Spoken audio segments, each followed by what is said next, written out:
السريع بقياده الجنرال جرحه وانا سالم من يسالمها اصل حميتي. انت بتلفوا الموضوع جاي حيسالوا القائد مباشر المشير ده. انا ما دعم سريع، انا قائد التدخل السريع في السودان وقائد الموت المفاجئ ويمكن نموت معاكم واقفين وما البلاوي ما تهابي للبلاوي.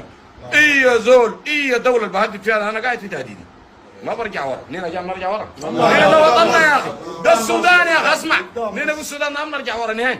والناس تحت زي المنتشر اللي امبارح ده حاله لا طلعوك مواطن. انت ذاتك زول قمران اخوي بكون ما شربت الشاي ولا تضرب الحاجات دي بكون ضربتها زودتها. انا ما عندي لقرات.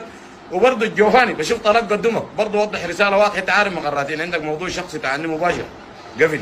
انا بنتعارف انت انا بعرفك زول اعلامي بس ما بعرف عنك حاجه. في الميدان ده ما مشيت معك ولا مشيت معنا عشان ما نخلينا نرجع لحاجات ثانيه. انت زول تمثل نفسك بس. الجوفاني فردي كان عسكري وكان شنو ده رقبتك. انا زي قلت عندي اكثر من 2 مليون جندي هذول عشان ما تلاقي تساقط يا صاحبي.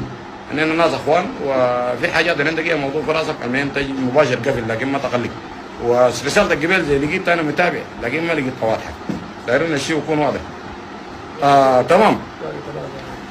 الرساله الثانيه للدول دول الجوار لاجمعين الدول، دول عربيه دول غير عربيه دول يهوديه دول اسلاميه ميسونيه. ربنا في الدين قال لكم دينكم ولي دين. كان دايرين تحترمون ان السودان دوله ذات سياده اهلا بكم. يكون في علاقات في تعامل دوله لدوله احترام بيناتهم دوله السياده ما يكون في انتهاكات لسياده الدوله. نحن ده سياده الدوله. انا ديني ضد الدوله انا نيت قدام قواتنا ضد الدوله. بالنسبه للقياده انا ده من ولدوني جابوني من بطن امي زي ده ولدوني قايد.